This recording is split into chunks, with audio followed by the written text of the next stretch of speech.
Hi everyone, what's up? Irit Easops here for CSM Practice, the customer success strategy consulting firm.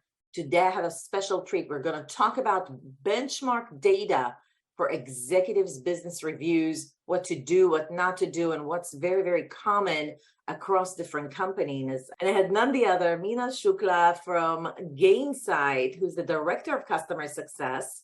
Hi, Meenal. Thank you so much for joining us. Hi, thank you so much for having me. Pleasure to be here. And so what sparked this conversation today was a post on a community that both of us are there together. Yeah. And one of those folks actually said, hey, we're trying to pivot to optimize our executive business reviews. And I need benchmark data in order to create an enrollment conversation with the leadership team on how we can do things better. Yeah. And I thought your response was very, very thoughtful. I want to share your thoughts around the topic. I want to thank you in advance for coming in and sharing your expertise, because you work with so many customer success teams and you could see what's going on and what works and what doesn't. Yes. Thank you. And yeah, as you said, being in Gainsight, being in customer success in a customer success company automatically gives you an insight on, what's best of the best looks like. So we always try to inculcate great things from our customers. You are all our teachers. Okay, awesome. So stay tuned. We'll be right back.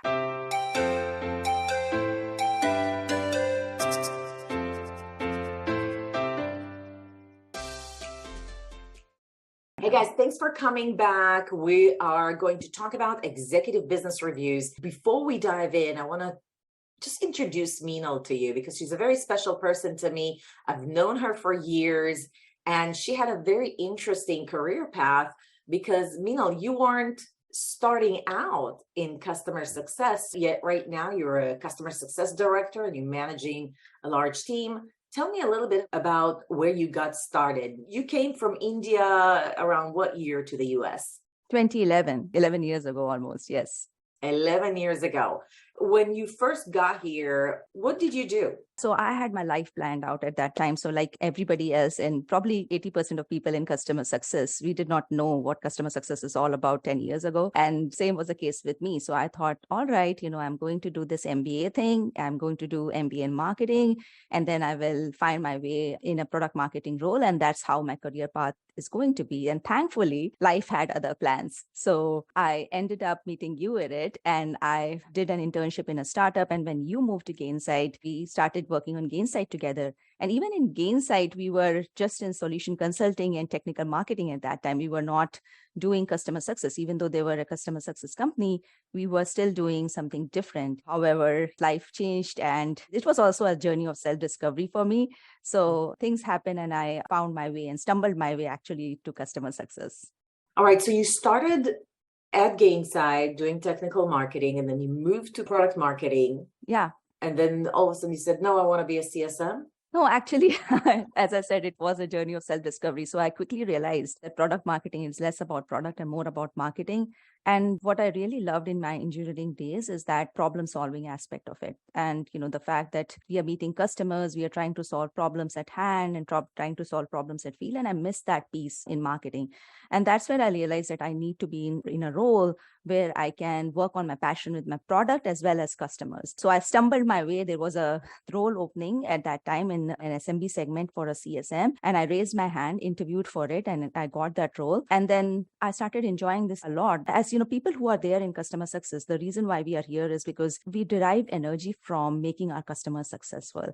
Yes, we have difficult days. Yes, we have difficult customers. Yes, we cry sometimes, or it's just me when there is a churn. But there is what keeps us going is this passion to delivering value to the customers, to see the light when the customer is able to get what they need from the product. And that's what CS is all about. So I love doing that and enjoyed my work a lot. And then as leadership opportunities open, I raised my hand and I was lucky enough to be promoted to first the manager and then to the director of customer success for our mid-market and enterprise team. Brilliant moves. I think the imperative word here is I raised my hand. I took a chance, because you could have gotten a no. And yet you were courageous enough to say, well, let me try this out. Nothing to lose. What's the worst that could happen? Exactly. It's in the same spot. So I hope this inspires everybody. You don't have to start in customer success. And if you feel like this is the right role for you, raise your hand. You might not be selected the first time around. When you do, it'll give you a sense of, is this right for you? Like Meenal always wanted to be doing product marketing. She raised her hand, she got selected, and she was like, okay, maybe not so much. So really cool. Thank you so much for sharing that. I worked with Meenal for at least 2-3 years as a very strong team member. And I want to say, okay, so now that you've been in the role of CS, team manager, and director, you've seen not only what works for you as a CSM doing executive business reviews, but you've actually mentored your team members on how to do better. We are right now in enterprise and mid-market. So any customer, we are talking about in our portfolio, customers who are public companies with billion-dollar valuation to customers who are still public or about to get public as well. So we are talking about enterprise segment in Gainsight. So one of the things that you note in your response is that the executive business review sort of morphs and changes depending on the segment. Can you expand on that? Yes, definitely. So there are two ways in which it changes. One is the number of times that you will do executive business reviews. And it depends a lot on not just the segment, but also your ratios. So you have to be very, very thoughtful on what are the ratios of your CSMs, how many hours in a day do they have, how many hours do they have to prepare for a very thoughtful EBR, because one good EBR is better than 4 EBRs a year. So you want to be able to be EBR as an agent of change rather than just doing an EBR because it marks a checkbox with your customer. And you want the CSMs to also take away that. So if you want a thoughtful EBR, look at the segment, but also look at your ratios of your CSMs and then determine what is the right cadence. So that's point number one. So if in Gainsight for our strategic segment, we do 4 EBRs a year. For my segment, we do 1 EBRs a year because our ratios are between 1:20 to 1:30. For our SMB segment, it is 1:40, where the ratios are 1:40. We are doing it like once every 1.5 years. So we have to be thoughtful about what the cadence is. And then not every customers will be okay to an EBR. So we should be okay that, a certain percentage of our customers will not have an EBR. So not have like 100% goal, which is like literally unachievable for the CSMs. Yes, we will try and make it a stretch goal, like 75% or 80%, but be realistic that how many EBRs will actually happen. Okay, so do you in Gainsight only have executive business reviews, or do you also have quarterly business reviews? We do have quarterly business reviews, but it's only for certain segments. It's not that we are not talking to our execs during that time. So we replace EBRs with exec check-ins and stakeholder alignment and other venues. So it's not that, hey, we are just talking to our execs once a year. That's not true. Just during the EBR, we are talking to them regularly, but we are not having executive business review per se, where we are talking and engaging with them every quarter. And we will say that, all right, this is what we discussed in the EBR. Is this still making sense? Do we need to tweak it or have the priorities changed?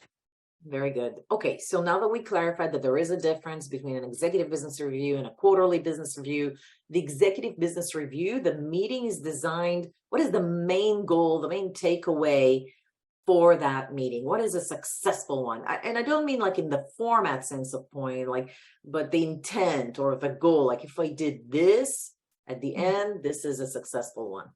That's a very, very good question. So a couple of things. One is that the EBR should show past successes because it shows value of the solution in the system. By past successes, you won't be selfish, actually share the limelight. In fact, throw the limelight on your adoption champions. So show that, what the teams are able to do or what are the metrics that they are able to move with your solution. And it's very important not to get into at the time, like, hey, you did X, Y, and Z. It's about how much did you save? Like think about executives. What do they care about? How much did you save? If there are new opportunities, what is the dollar value attributed to your solution? That's something that you should talk about. And what metrics that you are able to change, whether it is in Gainsight case, it is gross retention, net retention, NPS, all of these metrics are the things that execs care about. So think about past successes and show what does your solution bring to the table so that you can get the buy-in, you earn the right to the next half of the EBR on, what you want to do next, because you have to align on the path forward. That's very, very important. Many times we say that, all right, and I've seen EBRs where people will say, hey, this is what your adoption data looks like. This is what you have done. Thank you very much for your time. It's a brilliant waste of everybody's time, but we have to realize what the executives care about. What are the metrics that they want to improve? And this will change, by the way. Don't assume that because you have asked once, it will not change. It changes with execs. It changes quarter to quarter. It definitely changes every year, even with the same exec. So make sure that you are not just walking on assumptions, but also understanding what those goals are and align on path forward. Align on resources. That's, again, something that is underestimated. If you feel that the customer doesn't have resources, for example, their admin just left, or the IT is actually becoming a barrier, or there are adoption champions that are missing, bring that to the executives as well. Show what is hindering your progress so that you are able to articulate, hey, if you do X, Y, and Z, you will receive value, else this is going to be difficult. And be okay to bring that up to the exec as well. So align on plan forward, and also talk about past successes to earn that the right. Awesome. So goal number one is to align on what value was already delivered, prove the value, and have the executive agree that value was actually delivered. Then align on future value, on perceived value, on plans to get more value. Brilliant. I would say in order to have a very successful meeting, a lot of it, it's like an iceberg.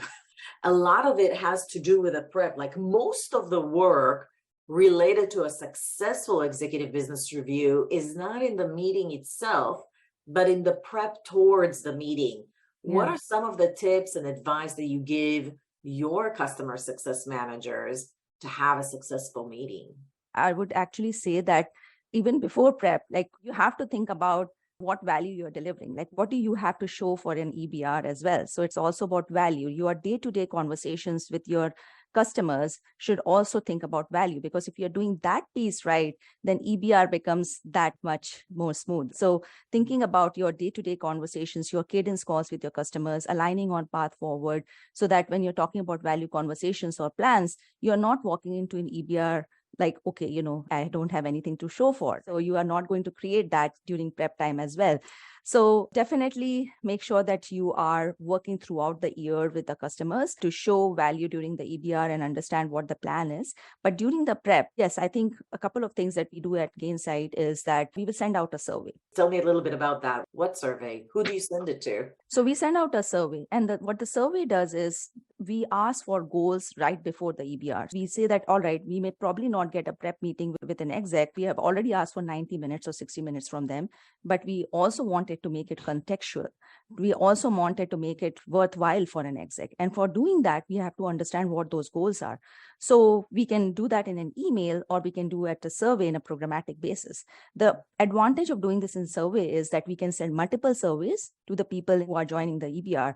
Many times it's just not one exec. In case of Gainsight, you have the CCO, you have the CIO, and everybody will have different goals. So aligning and understanding what those goals are and then prepping the content based on those goals is something that we do at Gainsight. So we are not just throwing everything at them and seeing what sticks. We understand what those goals are going into the meeting, and then we are prepping our slides, prepping our content around that as well, and prepping our demo.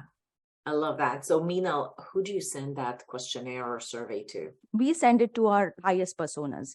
In fact, I have told my CSMs that if the highest persona has not responded, we will not do the EBR, because we don't walk into the EBR not knowing what the highest personas care about.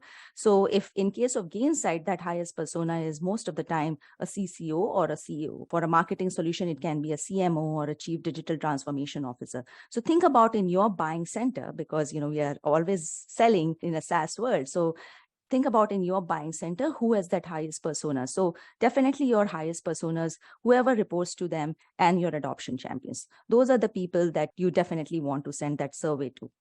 Okay, so I sent out the surveys, I got the responses. What are the next things that I need to think about before the meeting? So once you have got the responses, those surveys should have very thoughtful questions around what are the metrics you care about? What are the pain points that you are trying to solve for? Has this been solved? So in Gainsight, we have like 6 challenges that we define are the challenges that a CS solution should be able to solve, regardless of which solution that you are choosing. And we ask the execs on, can you rate where you think your organization is? So based on their response, we can say that, all right, if they have responded a very low score on a certain challenge, we need to bring that up in the EBR and say, hey, I think that this is something that is important to you. This is what you have done so far, but these are the other things that you can do in order to solve for that challenge. So when we are preparing that content, we are looking at those survey responses. Based on that, we are tailoring our content. So if there is a highly important but low maturity pain point that the exec has brought about in the survey response, we will make sure that we are touching that piece, not just in slideware, but also demo, because you have to show product, you have to show the solution. Don't get hung up on feature function, show how the product solves that challenge. So that's something that we do as well. So we prepare content based on the goals. Then we actually tailor a demo if necessary to show the execs what are the things that exec care about. And then we will lay out few things that we want to talk about. Say, for example, if a customer is not using a certain functionality that we think will improve their productivity, can improve their efficiency, can provide meaningful impact on their expansion or cross-sell, that's something that we will bring up as well. If there are any challenges, that there will be a section on that, hey, this is our partnership. This is what we have seen so far. These are the challenges. We want you to help us solve this organization challenges. And it's important to emphasize the joint accountability piece of it. Every customer vendor relationship, there is joint accountability. Yes, CSMs can try our best, but if there are organization barriers, if there is a bureaucratic red tape that we are not able to overcome, this is the time that you bring it up. You can say that, hey, this is where we are stuck. Hey, from resources point of view, we don't think that you have the right resources. This is where we will bring in. You can buy our services, or this is something that, you probably want to invest in as well. So those are few things that as you are preparing your slide where this is something that you want to do. And then once you have done that as a CSM, you and your leaders should review it and see if it makes sense. You should also align with your sales counterpart, because it's completely possible that there is an upsell opportunity here, cross-sell opportunity here.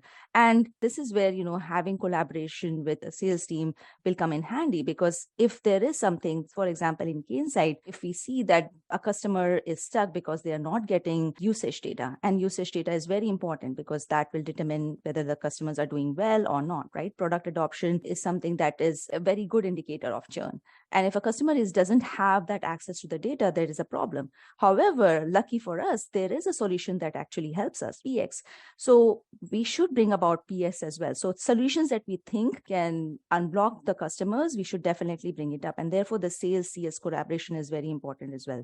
So once you have aligned on the content and the flow, that's where you would actually share it with your team. In case of executive business review in Gainsight, we have aligned within internal stakeholders as well. So we have buddies for every customer, for our top 500 customers, right? So it's important to have that buddy system, regardless of what it looks like. 80% of your revenue will come with top X% of your customers. Determine what that top X% is, and definitely have like a internal executive buddy aligned to that customer. So this person will be also joining you for an EBR, most likely, making sure that they are prepped as well. You said an executive buddy?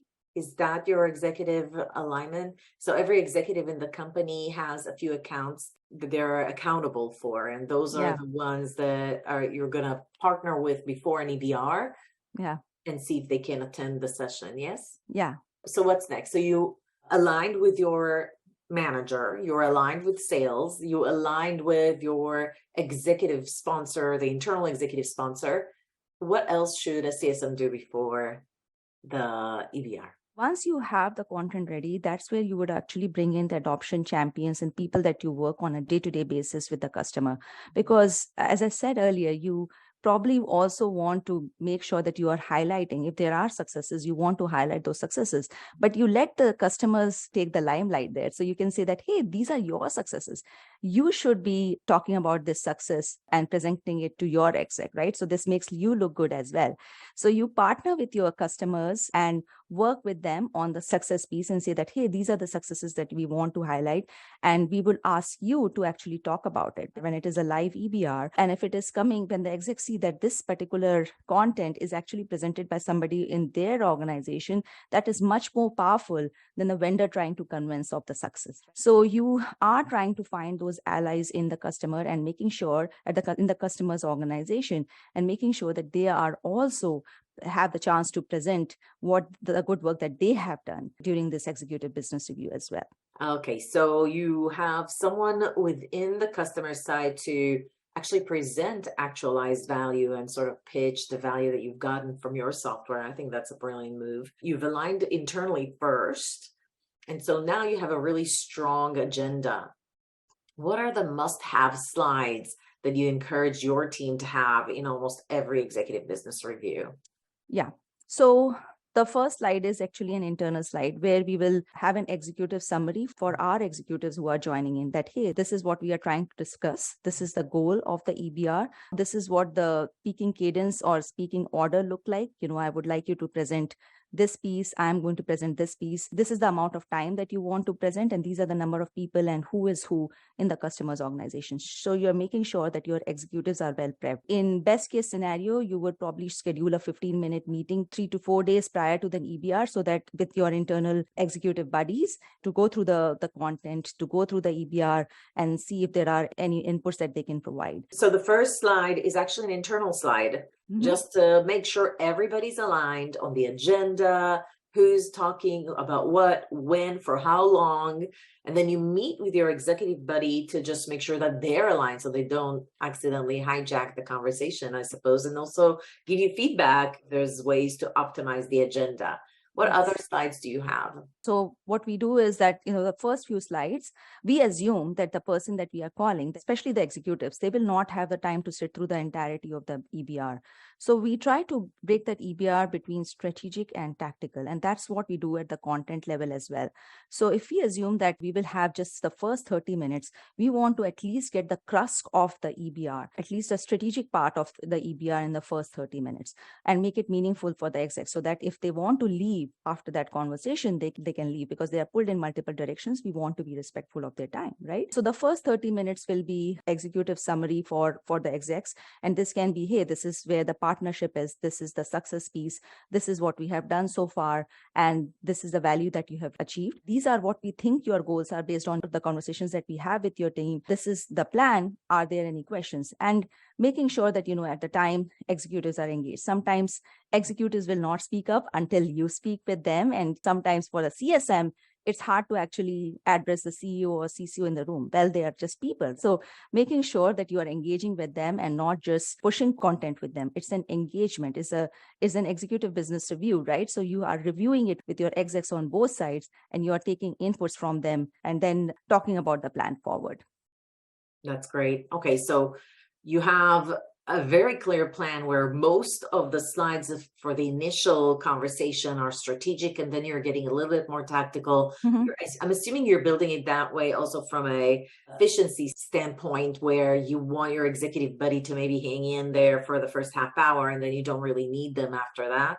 Yeah, it works both ways, because again, our execs also have limited time. So if the execs in the room want to leave after the first 45 minutes or 30 minutes of the EBR, they should be able to do so. And then the rest 45 minutes of the EBR is places where we are discussing tactical stuff. All right, how do we do this? How do we do that?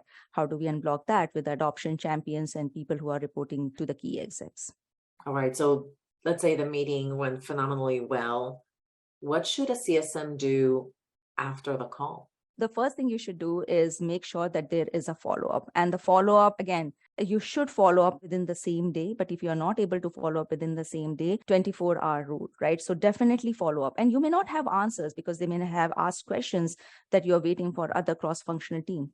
No answer is still not an option. You can say that, hey, I'm waiting for point A, B, and C, but here is D, E, and F. Making sure that you are following up, thanking them for your time. In case there are like escalations, making sure that during the EBR, normally there should not be an escalation, but say if there is an escalation during the time, you are making sure that you are following up on that and thanking everybody internally for their time as well. Then again, in Gainsight, what we do is that once we have aligned on those goals, we will put that in our success plans, and we will share that success plans with all the people who were present in the EBRs. As you know, you can share success plan live in Gainsight, and the customers can also edit and review and read those success plans as well.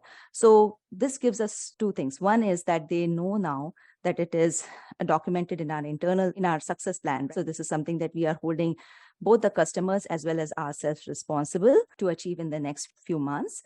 The other piece is that it actually highlights our product as well. So it does two things at the same time. It shows our process, it shows our rigor, and it also highlights the functionality of a product as well. So again, making sure that you are following up, making sure that you're sharing the updated account plan with your customers, and making sure that you are thanking everybody for their time.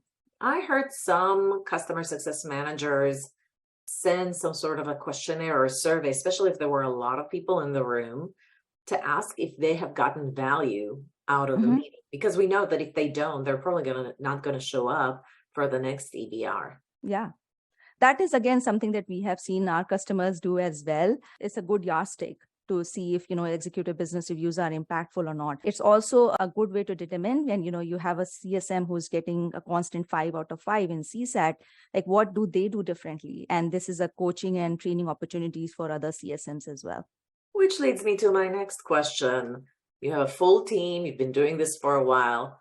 What are the worst things you've seen customer success managers do? The worst thing you can do is waste your customers' time, which expresses itself in multiple ways. You don't have a good content. You are talking about feature function as if the customer cares. The customer does not care about whether you use X, product or X function or not, or X feature or not. It's about what are the metrics that we can help them improve? How are we helping them? Versus, hey, you are not using 50% of our product. Who cares? So making it a very feature function EBR, not sharing the agenda, either with internal stakeholders or external stakeholders in advance, not showing up on time. And technical difficulties, I understand that sometimes it's Zoom and everything else, but making sure that you are in fact minutes ahead of time to account for any technical difficulties.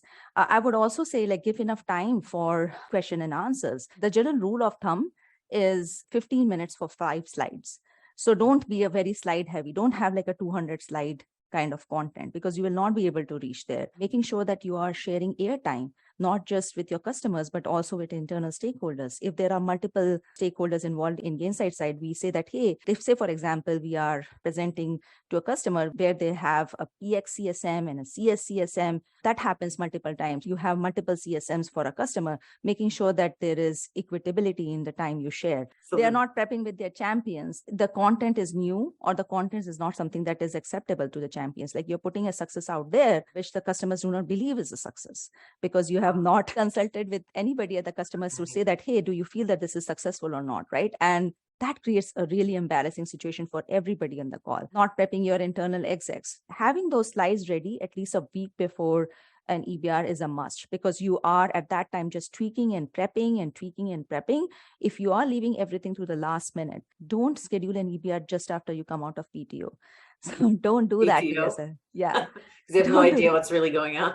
Yeah, you don't know what's going on. You have to come up to the speed with the customer. You have to prep your internal stakeholders. You will not have the time. So don't do that to yourself. So if there is anything that you want to take away, make sure that it is a good use of everybody's time. You are not there to talk about your product. You are here to talk about value, and you are here to talk about what are the hindrances in achieving that value. And that's it. So don't think about it from product perspective, and make sure everybody knows what to expect. So you're the director of customer success management. There's a team leader underneath you, and there's a CSM that's actually running the show. Let's talk about a director level responsibility in EBRs. How many EBRs do you recommend other directors, of course, based on your experience, actually attend every quarter, or make sure you attend? Is it one for each CSM on your team? Is it just the ones you feel like there might be heavy on risk? Well, in Gainsight, we say that at least one manager should be in there or a director and above for every EBR. So if it is not the director who can make it, then it will be our VP or our CCO will make the time. But we will not have an EBR just with the CSM, from Gainsight side. So we will not have the CSM just running the show. So we will have internal stakeholders. I would say that for me, I attend close to like ballpark of 3 to 5 EBRs a week. Yes, a week. I have 10 CSMs, all of them, and it adds up. Like there is also one thing that, we have, if you're not tracking it, it will not happen, right? So we want the CSMs to be able to not just say that, hey, you need to do an EBR, but we are tracking those EBRs in our analytics as well. And we have this graph that shows up like how many customers have not had an EBR per their cadence in this segment. If the cadence is not aligning, and if I say that, hey, there is just 30% customers who have not had an EBR in the required cadence, let's talk about that. Let's make sure that we are aligning. Let's make sure that we are aligning on the path forward. And if the customer is saying no to an EBR, that's a risk in itself. So if a customer is saying, hey, we don't think that we have the time, that means that we have not earned the right. So I tell my CSMs, either you have an EBR or we have a risk, but we cannot have it both ways. Wow. I'm surprised at how many you're actually attending. Are you the executive buddy in those EBR or? Yes. Got it. So an executive buddy essentially could be director level of or above from the CS team. Or if I'm a company that sells a marketing tool, should the executive buddy be somebody from the marketing team while I work in the CS team? Yes, 100%. That's again a very astute observation. Like sometimes having an exec coming from related field helps, but you can only have that, like you can spread their time, and again, this is not a part of their charter, right? So you have to be mindful of that as well. For example, if you have a marketing solution or if you have a finance solution and you want to invite a CFO, the CFO can realistically attend only X number of EBRs, right, in a year, right? So you have to be mindful of how you want to use their time. So definitely something that you want to consider as you are aligning your internal executive buddy chart, but having somebody coming from the required segment where you're typically selling your solution is a brilliant move. Okay, so we talked about the CSM sending a follow-up email within a day or 24 hours after the call. What do you do after executive business reviews? Yeah. So I make sure that I thank them. This is not just a CSM's job. I also write my internal notes of what I felt is from the meeting. What are the key takeaways? What are the things that I find brilliant? What are the things that I find missing? So for every EBR, I will have like a feedback within the meeting notes as well, saying that, hey, this is within the timeline entry, right? So this is what happened. I love this piece of it. This is where, you probably did not engage with the highest persona more. Do that again. This is again, take this as a coaching opportunity and say this nicely, like, obviously the CSMs, this is a tense time for them. So they can be stressed about it. So definitely make sure that you are highlighting successes. I also highlight internally, if I see something remarkable in an EBR, I will share it broadly with the CS team saying that, hey, look at this particular person, how brilliantly that they spoke about the value there and how, wonderfully they engage with our customers. So this actually creates positive reinforcement of good behavior as well. Again, treat this as a coaching opportunity, thank the customers as well, and make sure that the CSMs, especially if you have CSMs who are new to the team, don't assume that, they understand what is expected after the EBR. So make sure that they are following up, make sure that there are any loose ends, that they are catching it as well. Do you give a score to an EBR?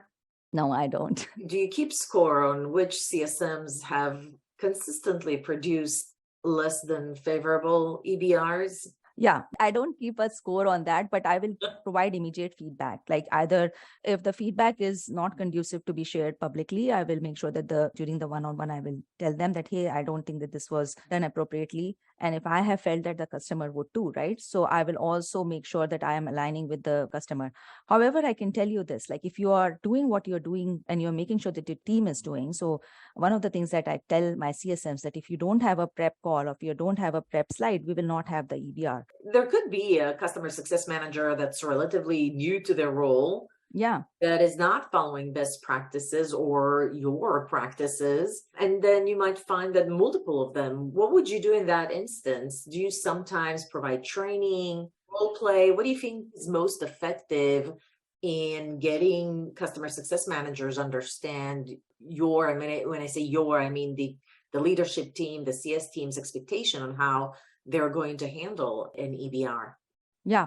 Few things. One is that we make it very clear. This particular document is something that the do's and don'ts is something that we have shared broadly multiple times. It's a part of our onboarding guide. So anybody who joins new will go through this as well. We have a library of great EBRs. We use gong.io. So we will share the best EBRs that have been done with our CSMs constantly. When our new CSM joins in, we will say that, hey, can you do a mock EBR with us so that we can pinpoint if things are not going so great. So learning by doing is very important. We show them as well. So we have a training hour every Friday at 11 a.m. PT, where we will, if one of the things that we actually address is EBR prep as well. So we do this over and over again, positive reinforcement, making sure that the CSMs know what to expect and making sure that they know what good looks like. Brilliant. Meenal, so much wonderful content, advice, tips. Gosh, I think, if I was a CSM, I would watch this video multiple times. And everybody's so lucky to be working with you. And I want to thank you for your time today and sharing your experience and being so candid with me and everybody that's watching. Thank you. Thank you so much, Edith. Thank you for the wonderful opportunity. Of course. All right, everyone. If you liked this video, give it a thumbs up. Comment below if you have more questions for Meenal or for me about executive business reviews. Meenal, if somebody wants to see best practices around executive business reviews, have you written a blog or anything that they could download, read, do you recommend? Yeah, I'm in process of writing a blog. So you would see something on the Gainsight side in a couple of weeks. Awesome, guys. By the time this video has been released, the blog will have been out. Please go search for that blog. I'm sure it's going to be brilliant. I'll see you at the next video.